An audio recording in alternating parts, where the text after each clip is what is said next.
नमस्कार दोस्तों, आप सुन रहे हैं रेडियो एक्टिव 90.4 एफएम भागलपुर। मैं हूं आरजे मेहताब। आज मैं लेकर आया हूं आप सभी के लिए हमारा कार्यक्रम सेहत सही लाभ कई के अंतर्गत ये हमारा विशेष चर्चा। आज सिर्फ सुनने के लिए नहीं बल्कि इससे ज्यादा समझने की आवश्यकता है। आज है 17 मई, विश्व उच्च रक्तचाप दिवस यानी world hypertension day.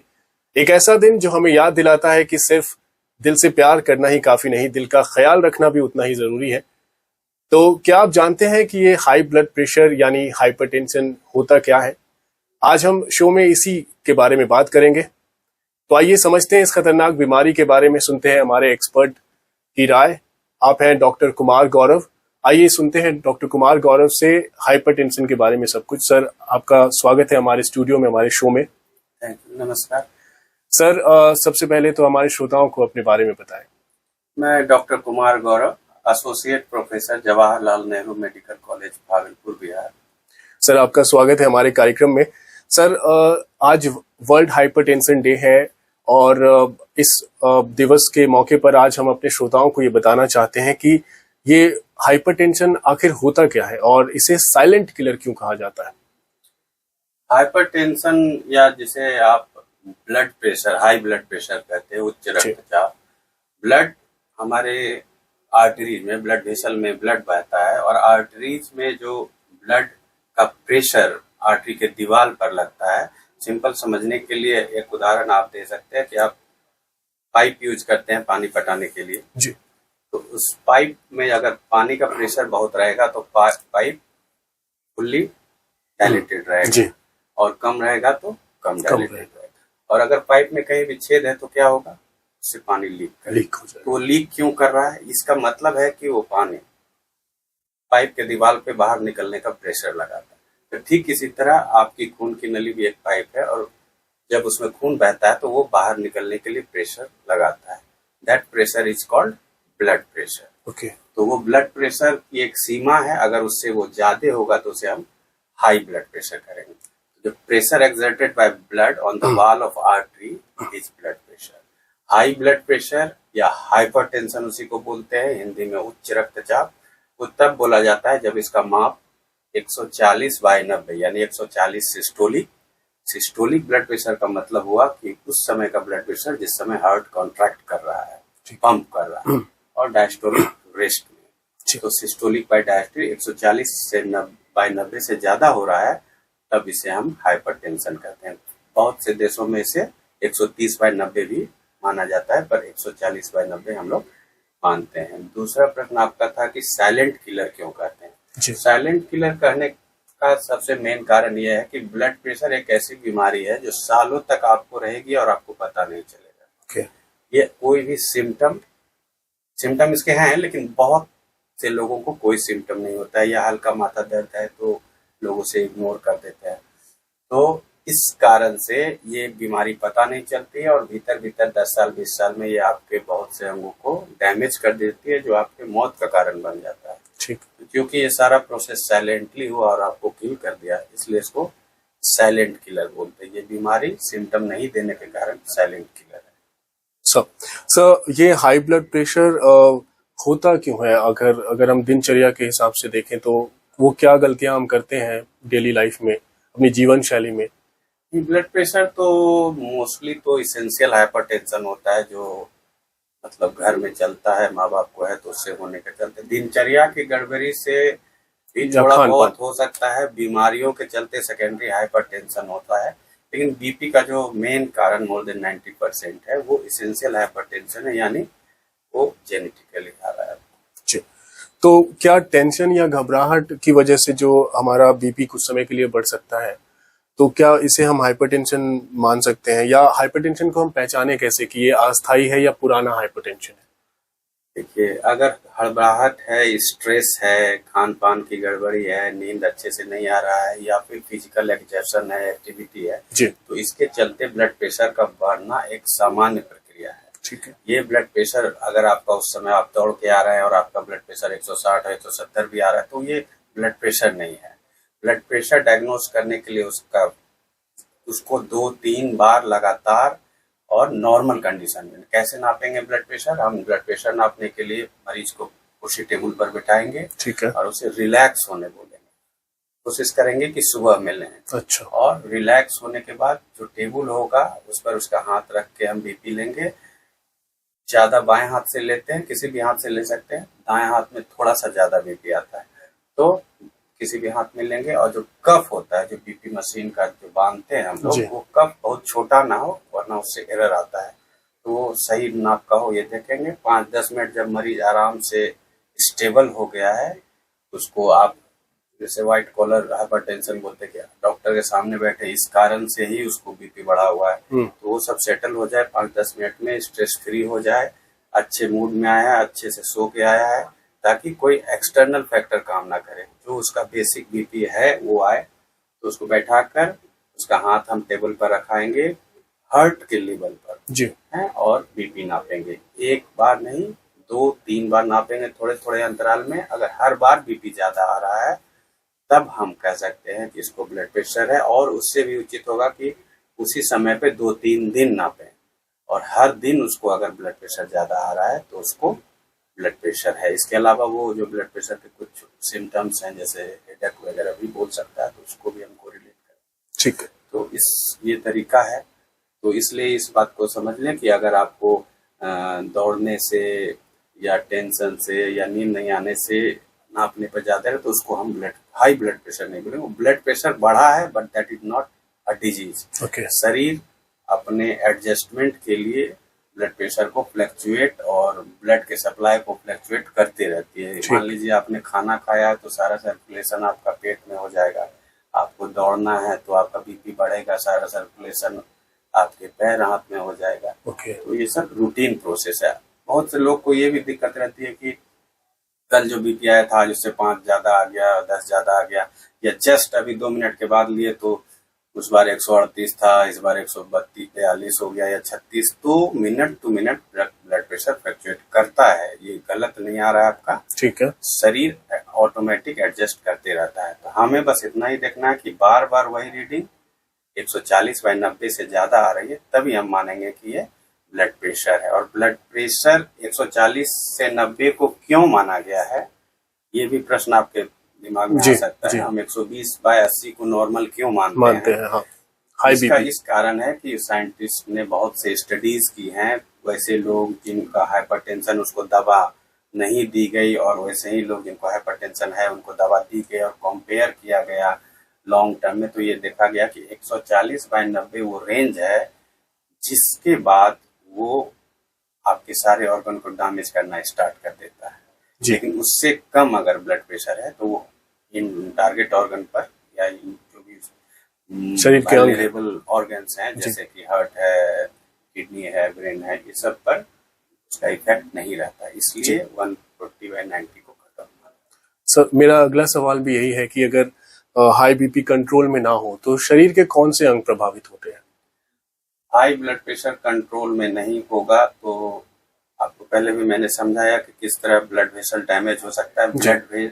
High blood pressure से ब्लड वेसल की इलास्टिसिटी खत्म होती है, इसके बाद इरोजन होता है उसके इंडोथेलियल एरिया का, जिससे कोलेस्ट्रॉल डिपोजिशन होता है और उसके चलते प्लेक बनता है।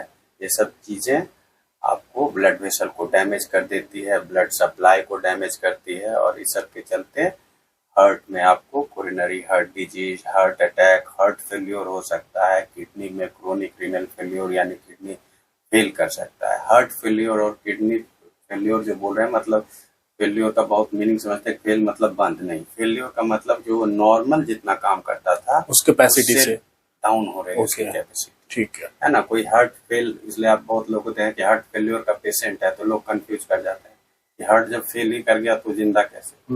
हार्ट फेल मतलब उसकी जो कैपेसिटी है उससे डाउन होते जा रहे। ठीक है। तो किडनी ब्रेन में हो सकता है, ब्रेन में ब्लड वेसल के डैमेज से स्ट्रोक हो सकता है। लकवा जिसे हम बोलते हैं, शुरुआती में आपको TIA ट्रांजिएंट इस्चेमिक अटैक हो सकता है। जो लकवा जैसा अटैक आएगा हल्का, 1-2 दिन में ठीक हो जाएगा, लेकिन ये वार्निंग साइन है कि आपको आगे जाके लकवा मार सकता है। आंख की वेसल्स, बेसिक बात को याद रखना है कि सब जगह का वेसल डैमेज हो रहा है।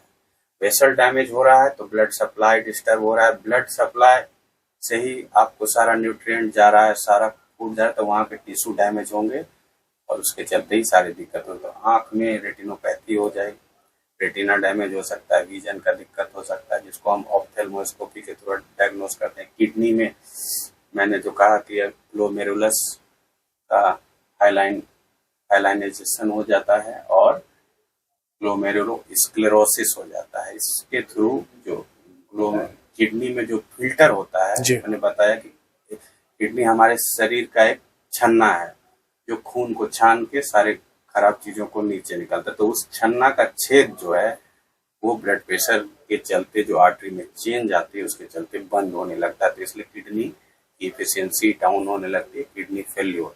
जांचने के लिए आप इसमें glomerular filtration rate GFR check कर सकते हैं। आसान सा जांच है। अगर आपका GFR 100 के नीचे आ रहा है जी, उम्र के हिसाब से ये घटता है, लेकिन अगर 100 के नीचे आ रहा है तो ये अच्छी बात नहीं है।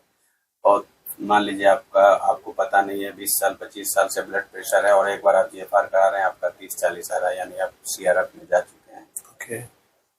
एक आपको किडनी का हो गया, ब्रेन में हमने बता दिया, स्ट्रोक, हार्ट में आपको हार्ट अटैक करा सकते हैं, हार्ट फेल्योर करा सकते हैं, कोरोनरी हार्ट डिजीज हो सकती है। प्रेग्नेंट लेडी में भी ये काफी दिक्कत कराता है क्योंकि ब्लड वेसल की इलास्टिसिटी का लॉस होता है हर जगह का हाइपरटेंशन के चलते, और इसके अलावा उसमें डैमेज होता है, कंस्ट्रिक्शन होता है, तो ब्लड फ्लो सब जगह का घटता है। तो बच्चा जो माँ के गर्भ में है उसको ब्लड का सप्लाई घटेगा तो न्यूट्रिएंट का सप्लाई घटेगा, तो आयु जिया यानी बच्चे का विकास कम होगा। इसके अलावा ब्लड प्रेशर के चलते इक्लैम्सिया, प्री इक्लैम्सिया जैसी खराब बीमारी प्रेगनेंसी के दौरान होती है, जिसमें इक्लैम्सिया में मिर्गी जैसा आने लगता है, अबॉर्शन हो जाता है। ये सब खतरनाक स्थिति पैदा हो सकती है हाई ब्लड प्रेशर की वजह से। सर, आपने सभी बीमारियों के बारे में बताया, सभी खतरों के बारे में लगभग बताया, और मेरा सवाल भी यही था अगला कि हाई बीपी की वजह से हार्ट अटैक, स्ट्रोक और किडनी फेलियर की जो खतरा है वो कैसे बढ़ सकता है? मैंने बताया ही कि मेन जो ब्लड प्रेशर डैमेज करता है वो ब्लड वेसल को डैमेज करता है। तो ब्लड वेसल में जो डैमेज होता है उसके जगह कोलेस्ट्रॉल का डिपोजिशन होता है, इलास्टिसिटी का लॉस होता है, कॉन्ट्रैक्शन हो जाता है। ये सब चीजें मिलकर जो डैमेज करती हैं, तो जहाँ का डैमेज वहाँ का सिम्टम आएगा। किडनी में डैमेज हुआ तो किडनी फेल, हार्ट में डैमेज हुआ तो हार्ट फेल, आंख में डैमेज हुआ तो रोशनी गई, दिमाग में डैमेज हुआ तो आपको स्ट्रोक आ रहा है। जी सर, जैसा कि आपने हाई ब्लड प्रेशर के प्रभाव के बारे में हमें सब कुछ बताया, अंत में हमारे श्रोताओं को बताएं कि हाई बीपी के इलाज के लिए सरकारी स्वास्थ्य केंद्रों में कौन कौन सी सुविधाएं इलाज के लिए दी जा रही है? ब्लड प्रेशर का डायग्नोसिस काफी कठिन नहीं है। वो तो ब्लड प्रेशर के मशीन से ब्लड प्रेशर नाप कर आप आसानी से कर सकते हैं। आज के जमाने में तो लोग घर में भी ब्लड प्रेशर मशीन रखते हैं। आप किसी भी सरकारी अस्पताल में जाकर उसके आउटडोर में बीपी चेक करा के ये देख सकते हैं कि आपका बीपी हाई है या लो है। और ब्लड प्रेशर को एक बार में ही, मैंने पहले भी बताया, नहीं मानना है। आप 2-3 बार जब आपका बढ़ा हुआ ब्लड प्रेशर आ जाए तभी मानना है। जहाँ तक दवा का सवाल है तो दवाएं बिहार सरकार के अस्पतालों में ब्लड प्रेशर की दवा मुफ्त में दी जाती है। इसके अलावा भारत सरकार का जन औषधि केंद्र होता है, यहाँ पे भी जो दवाएं हैं बाजार की तुलना में काफी सस्ते में मिलती है। अगर बाजार में आपको 200-300 रुपए लग रहा है तो हो सकता है यहाँ 10 से 20 रुपए में आपको वो दवाई मिल जाए। अब सस्ता दवा होने के चलते बहुत से लोगों को ये कंफ्यूजन हो जाता है कि ये काम नहीं करेगा, तो ऐसा नहीं है। दवा बनाने का इंडियन फार्माकोपिया कमीशन का एक स्ट्रिक्ट IP रेगुलेशन के तहत वो रूल्स होते हैं जी। कोई भी कंपनी उसी तरह से दवा बना सकती है। थोड़ा सा वेरिएशन एफिकेसी में 5-10% का हो सकता है, 19-20।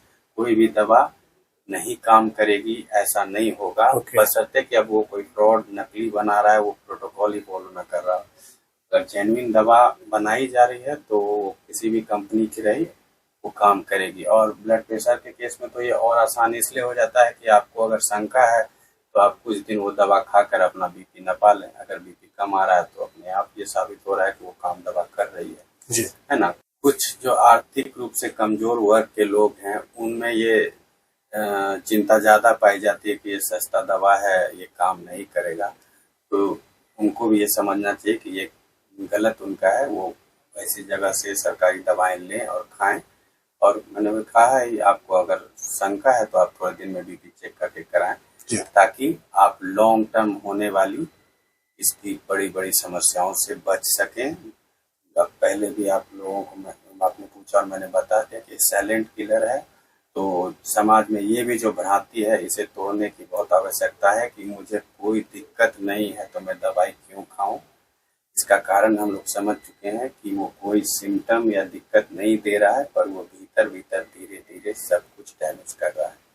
तो ब्लड प्रेशर को अगर हम दवा खाकर 140/90 के अंदर रखते हैं तो वैज्ञानिक रूप से प्रमाणित हुआ है कि उस बीपी पर जो डैमेज हो रहा है सारे ऑर्गन में वो डैमेज बंद हो जाता है। दवा खिलाने का हमारा मेन उद्देश्य यही होता है कि सारे ऑर्गन के डैमेज को कम करें। और बहुत सारे ऑर्गन के डैमेज को चेक करने के लिए भी जांच है, वो आप फिजिशियन से मिलकर करा के देख सकते हैं कि आपके किस ऑर्गन की क्या स्थिति है। हाइपरटेंशन के बारे में इतने विस्तार से हमसे बातचीत करने के लिए आपका शुक्रिया सर। आखिर में हमारे श्रोताओं से जो अपील आप जीवन शैली और आम खान पान के लिए करेंगे उसके बारे में बताएं।